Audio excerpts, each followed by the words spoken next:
Hey everybody, Rhett from AstartesGaming here, back with another episode of our Crusader Kings 2 Fall of the Western Roman Empire Let's Play. So in the last episode, we were at war with the Ostrogoths to our northeast, and we were able to finally defeat them and end that war.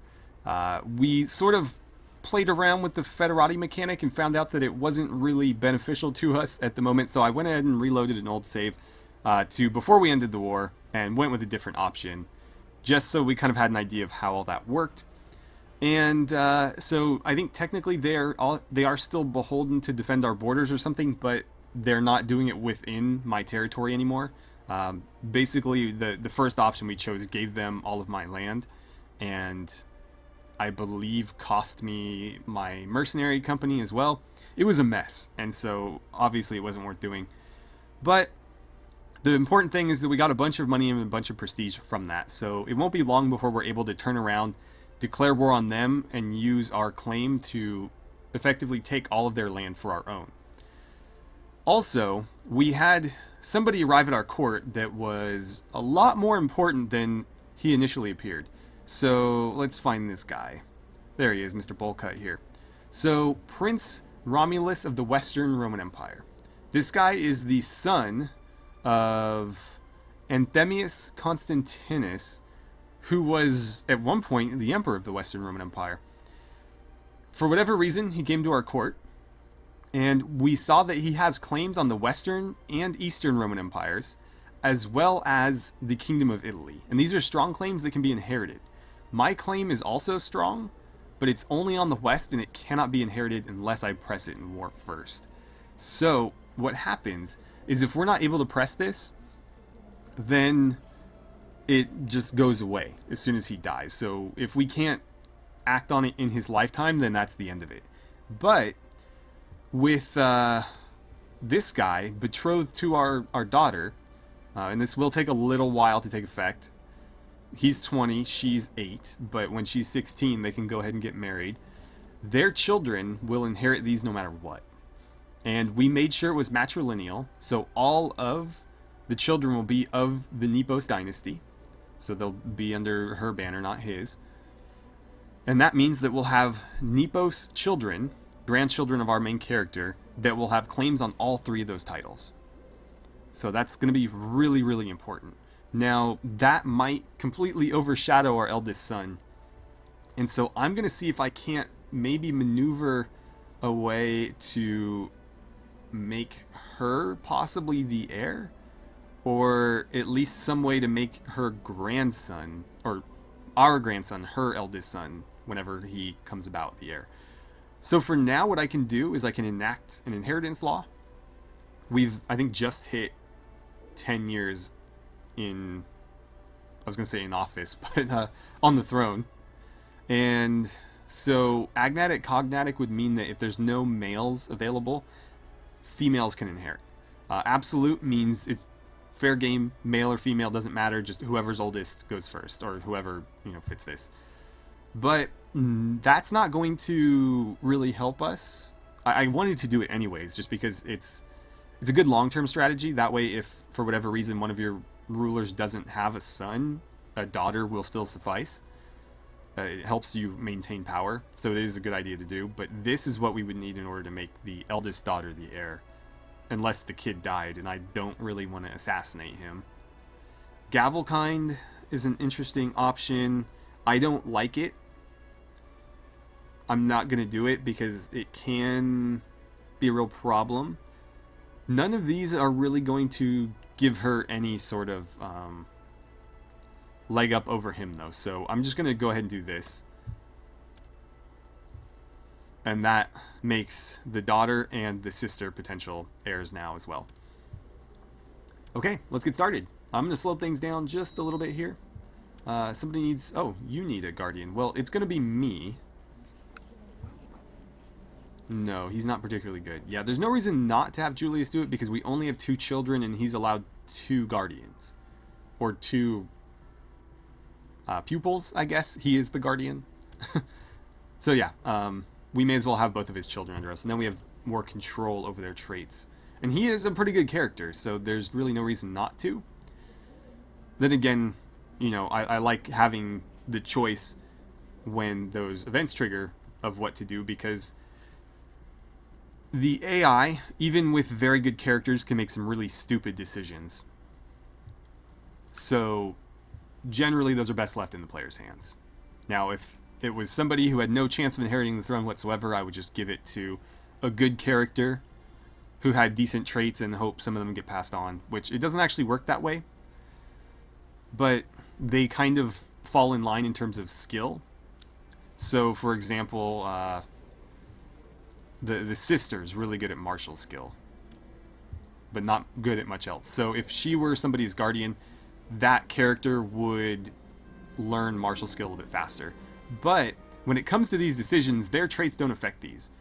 These are based on inheriting traits from the parents, and they trigger based on those inheritance things, and then you basically influence it from there. Now, if like she was making this decision, her traits would play a role in this. So like she is I don't know if any of these would come into play on this one, but like she's greedy, for example, so anything that sort of went in line with greed, she would pick that one, and we don't want that. So at least with this, I have the choice. What are our options? My daughter Juliana is modest and humble, never showing off or bragging. So quietly encourage her. She gains the humble trait, and her opinion of us goes up by 5 for 2 years. Humble gives you monthly piety, which isn't a bad thing, but it's not the best thing. And let's see, so people who are also humble like you a little bit more, and people who are proud like you a little bit less. Or we can say that's no way to get ahead. And there's no guarantee of anything happening here. There's a chance that she gains proud instead, proud being the opposite trait. There's a chance that she just loses the humble trait, but doesn't get anything to replace it. Or there's a 10% chance that she just remains humble. So proud is good if you're looking for prestige. I think I'm just going to let her be humble. I don't think that's a bad trait at all. So, yeah, there's no downside to it. So we'll quietly encourage her. I wish it was something like gregarious, where she'd get a lot of skill points, but beggars can't be choosers and all that. So we'll just make do with what we've got. Let's see. To the most illustrious Vicar Julius, the good burghers of blah blah blah blah will flatter and soothe him. I don't want to lower our taxes, and they're fair right now. They're not super high, so we'll just kind of wave him off as if he doesn't matter, because he doesn't. And we need to find a way to get some prestige. I don't know how we're going to do this, though. Let's see. I need to check on this as well. We have a truce until 496. It could be worse, but that is a bit rough. So we have to wait 9 years until we can declare war. And, oh, let's read this really quickly. So, provides 40% of their reinforcements. Nice. Relationship might break when either party becomes part of a different realm.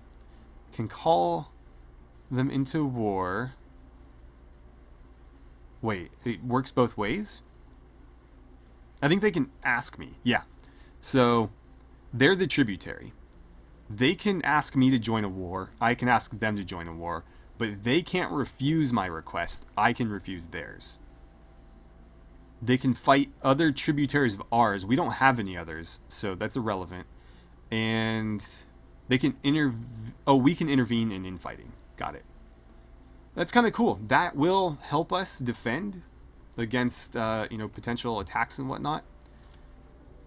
I'm wondering, she is really good. 7 years old, Princess Benella. I know this isn't a great alliance, especially since I'm probably going to end up conquering them, but marrying her to our son? No, why not? Political concerns and prefer a matrilineal marriage. Yeah, I bet. I wouldn't do that. They wouldn't accept it anyways, but no, the problem with that is that he would become, or he would remain my heir, but all of their children would be of his dynasty. So that would be a real problem. What about the younger daughters? Any of them geniuses? No, but we should keep an eye on that because they're not even 6 years old yet, so they could be, and it might just not show up. She is really good, though. He's got good traits. He's got really good traits. This guy's like every good trait. He's not... Oh, he is... I was going to say he's not gregarious, though. But yeah, he's got all the good ones. Wow. We should have married him. I don't think they would have allowed it, but he would have been the best character. Right. I don't really want to spend too much money here, but we can upgrade some more forts. That one's still in progress. We could do this one as well. Castle fortification. I've been doing castle walls. It might be a while before we have enough prestige. Maybe I should get some more militia. Yeah, I'm going to do it. That'll put us just under. Still above our prestige, though. What an amazing dream I had last night. After waking up, I rushed over to one of my servants and began excitedly telling her about the dream. You see, last night I dreamt that I was, well, the dream mainly revolved around, crap, I forgot what it was. And I lose a prestige for that. I guess my, servant was like, who the hell is this? Well, they knew who the hell it was, but like, what the hell is this crazy man talking about? Okay. When are we going to get some more prestige? We might end up just waiting this out. We're gaining a little over 2 every month. We have to wait like 9 years before we can declare war. Castle walls are done. So, I don't want to do the math. It would be, what, somewhere between 24 and 36. So we'll just say 30 prestige a year. It's now known as the Just. Okay. So 30 prestige a year for 9 years is 270 prestige. So by the time we're able to declare war, we will have more than enough if we just wait. Hopefully we can earn it sooner than that. And technically we can't break a truce. We just become a truce breaker, which is not a good thing. So what's our... Vicar Julius the Just of Dalmatia. I like it. I like alliterations. Okay. Let's speed... Oh, we already are going 3x. I was going to say, let's speed things up, because not a whole lot's happening, but 4x kind of scares me. Things get out of hand really quickly. You'll get hit with 2 events, or like, it seems like 2, but it's rapid fire, just getting stuff thrown at you. Why do you want a matrilineal marriage? You have an heir. I mean, like, I'm the same way. I like to try to keep as many of my daughters in my court as possible. Because building your court is really important in this game. Having more characters to work with is a really good thing. If you marry a daughter off and they have children, well then, whatever dynasty you married off into will get to maneuver those children around. But if you keep your daughter here and she has children with somebody, then you can work with those children and marry them off to other people, or marry more people into your kingdom. So it just gives you more characters to work with. We're having more massive recruitment drives. He is great at those recruitment drives. And yeah, we're nearly capped out. Juliana asks, does the Lord exist? Alright, so what are our options? We have 3 choices. Saying, of course, she becomes either trusting or humble. I think she's already humble, if I remember right. Yeah. So I think that's basically 70% trusting or 30% nothing happens. I don't like trusting. It's not very good.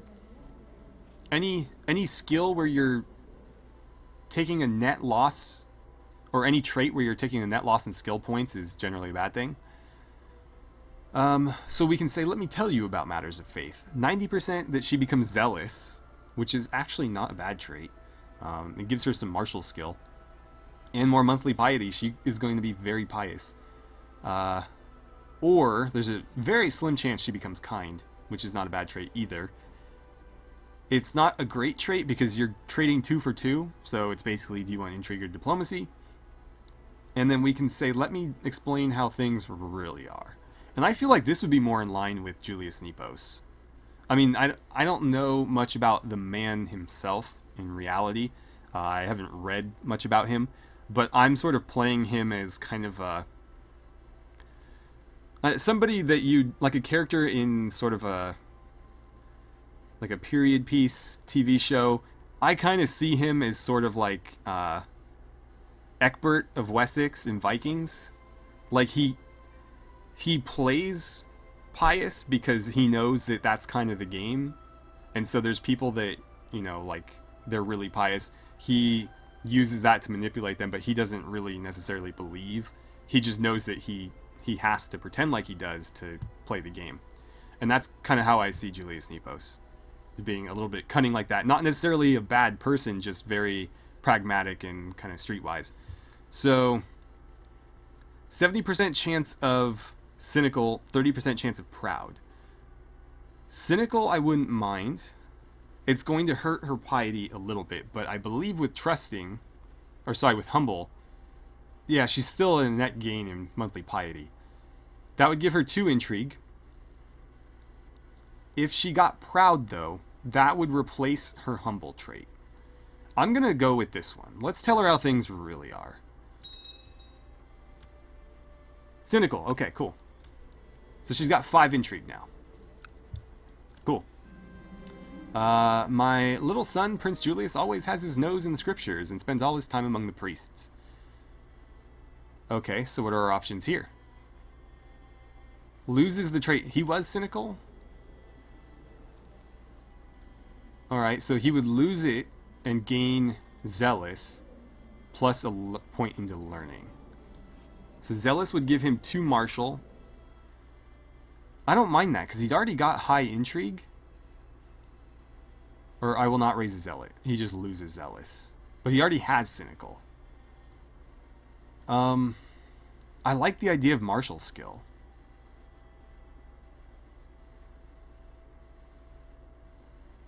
See, the way I'm gonna go ahead and just go with this one. Not that I feel like Julius Nepos would actually say this, but I kind of see Juliana as being like the intelligent child who kind of gets it. She's a little bit wise beyond her years, whereas Julius kind of just sees what's in front of him, and so he kind of buys in. He doesn't see how things really are. He just kind of sees what's going on at a very surface level and goes with it. So obviously everybody around him is very pious, a little bit zealous, and so he's just kind of going on that. He doesn't quite have the same intellect that she does. So I'm going to do this even though, again, that's not what I feel like he would say. I'm pretending that he's not saying this. It's just a decision. Okay. So yeah, I think trait or skill point wise that worked out better anyways, because he gains 2 in martial. He already had plenty of intrigue. So he lost the 1 from, or was it 2 from cynical? Either way, he lost those, but he gained 2 martial. And then apparently he's got high learning.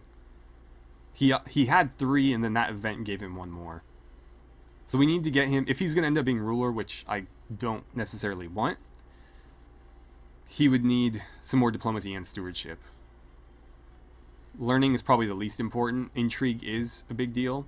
Martial skill is important as well, but not the most important. So those 2 weak spots we really need to work on. Okay, our training ground's done, and we're back over 500, so we can maybe look at spending a little bit more pretty soon. It's trying to usurp my title. Is supposedly traveling around, make him disappear, lose 10 piety, 50% chance an attempt on his life is made, 50% chance it fails.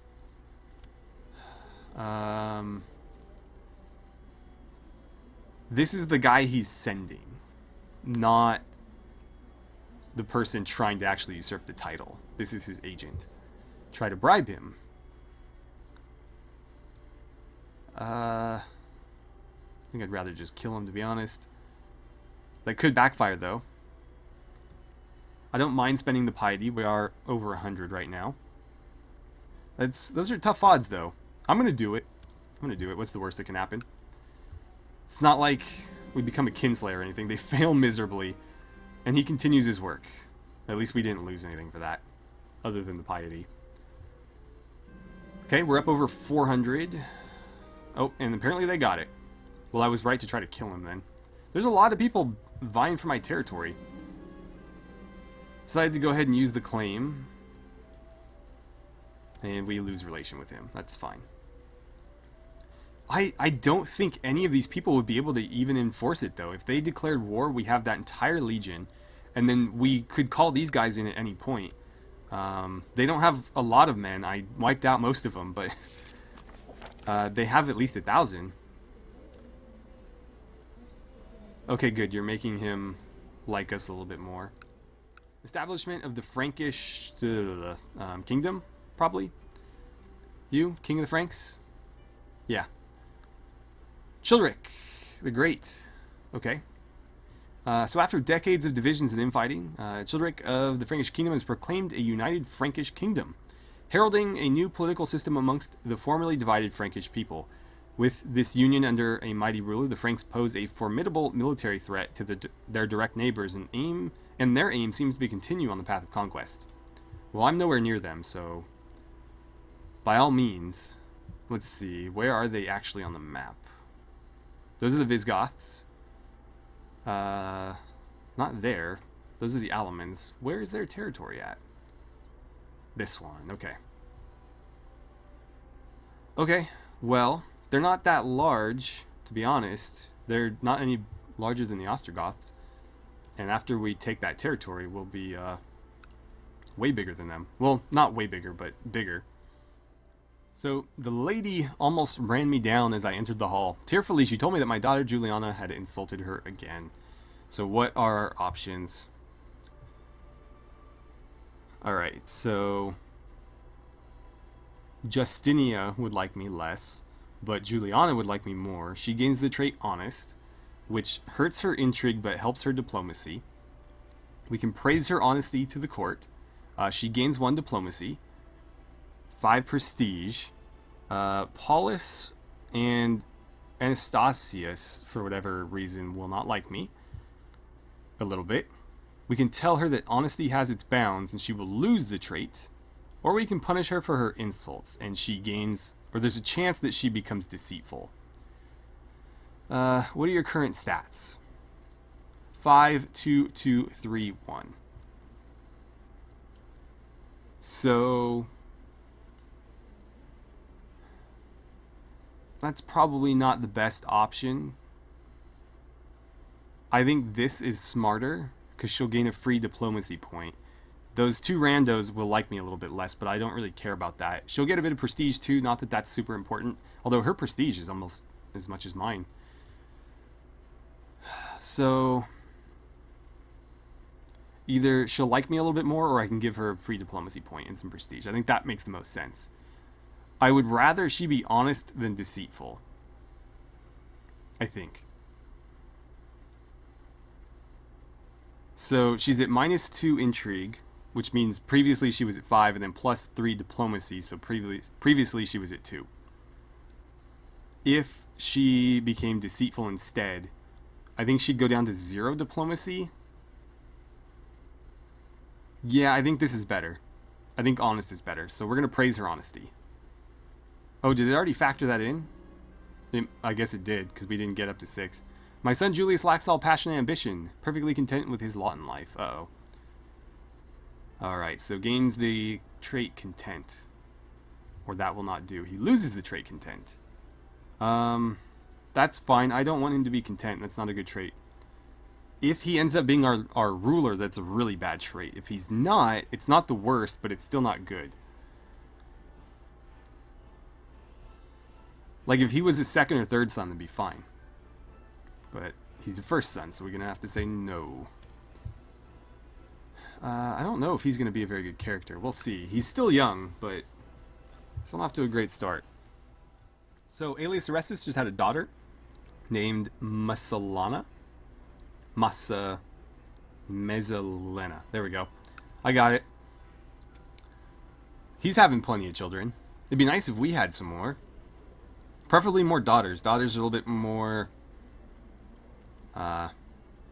useful than sons to a degree. In terms of marriage and stuff, they can be very useful. Obviously, we can turn sons into commanders and whatnot. Oh, look, more prestige loss. So yeah, I don't know. Did we lose a trait?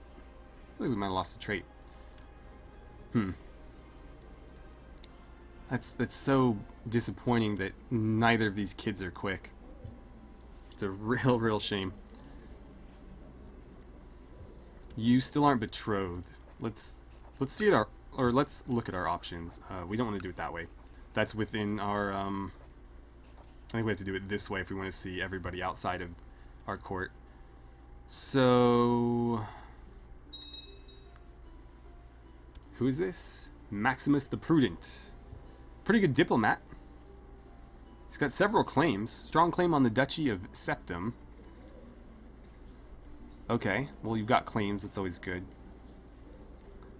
Okay. I'm not going to give you any land. You might be... Yeah, you're probably the best magister I can come up with, though. Why can't I make you magister? Huh. Weird.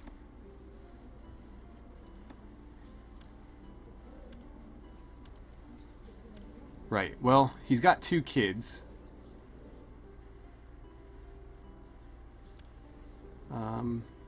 I guess they're okay. He's a really good character, though. Oh, that's me. Crap. Where did he go? There's his wife. So why can I not... Do I have to, like, give it a second first? Junia has arrived at my court. Oh my god.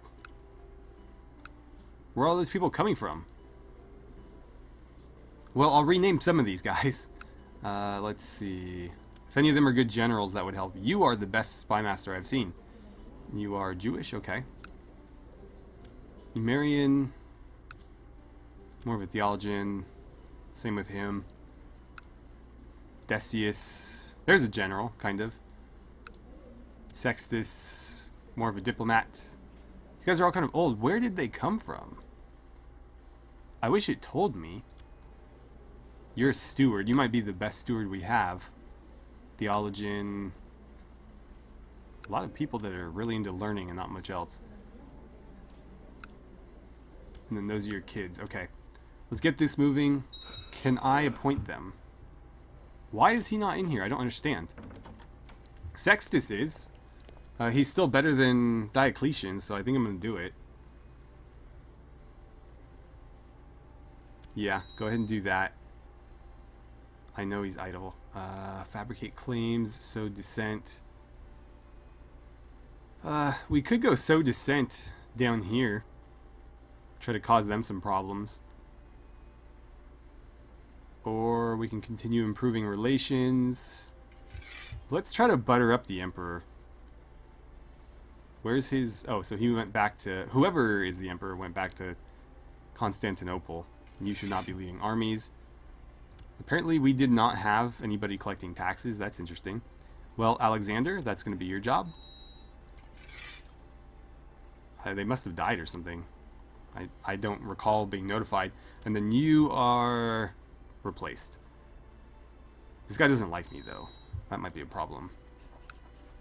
15 gold? Yeah, let's do that. Make him like me a whole lot. And we're going to have him scheme. Increase the likelihood of uncovering the plots of local nobles. Yeah. That's part of why I was fairly confident that our wife did not cheat on us. Is because her doing so while we have a spy master scheming in the capital would have been incredibly difficult. Also because we had never left it. And I'm fairly certain that that is the case. When I was tweaking characters in the save file, I actually checked on the prince's character entry, and there was no indication that he had a father different than us. Generally, it will have a separate entry for the real father, and in his save entry, there was not one. So I'm pretty sure he's ours, even though the character was sweating it. Arranged marriage option. Who are you? Basilius of the Eastern... You're the current emperor? And you want to marry my sister? Hell yeah. There's our alliance. Okay. Let's get things rolling. I mean, she just moved up in the world. We'll pause for this autosave. And I want to see if it will allow me to... I'm I'm not going to swear fealty. Really? So I didn't get a non-aggression pact for that. That's kind of odd. Close relative or has a non-aggression pact. I don't understand why we didn't get one. The funny thing too is if I had said no and then tried to arrange the marriage myself, he wouldn't have accepted it. So we kind of lost out on that, unfortunately. But hey, at least we're closer tied to him now. Assign a guardian. He's old enough, I think. Why would he marry somebody that much older? That's weird. That's weird. I don't like anything about that. Okay, 442 prestige. We're so close, but we still have a couple of years. 496. I should be spending money. Let's keep going with the militia training grounds, so those give us the most troops. Not the best troops, but they give us numbers, and numbers are just as important. Each one of those is essentially 90, it is exactly 90 new troops. Especially since I hold all of this land. I'm not, sharing it with anybody. My body may be sapless and infirm, but my mind is as healthy as ever. Why are you sapless and infirm? That's concerning. I'll have to check in on your health, but that is worrying. I mean, you're not even that old. You better not die. Well, worst comes to worst, if he drops dead for some reason. Son is the heir. He's not a great character, but he will suffice. The queen is the designated regent, so if anything does happen, she will take over until the kid's of age. A daughter was born to Albinus Justini. Okay? Faustina. Anyways, he will take over when he comes of age from the queen regent, and his heir would be his sister. Just like one of my potential heirs was my sister after we made the switch to agnatic cognatic. And potentially, if that happened, it could actually work out quite well for us, because if he were my character, then I would have a lot more control over him. And I could potentially prevent him from having any heirs, which would guarantee she inherits. Oh, she's ill. That's no good. I've heard rumors that the emperors of Cathay are so virile that they have thousands of beautiful young concubines and make love with 10 or more of them every night. I doubt that. Monthly piety. Yikes. How long is that for? Excited and stimulated until 491. Oh, that's like, what, 6 months? 5 piety. I don't want to gain the trait chaste. I feel sorry for the emperor having to put up with so many women. That's not nice. That would give me 5 prestige. That's like 2 months worth of prestige. I kind of want the fertility. I'm going to take the fertility. We just need him to no longer be infirm. And I think with that, we're going to go ahead and end the episode here. So, some interesting developments there. Nothing huge, but we've got a couple threads out there, I guess. Obviously, with the arrangement we have through our daughter. Uh-oh. Where did he go? That's concerning. Did he break it and it just didn't tell me? Hang on, I gotta look into this.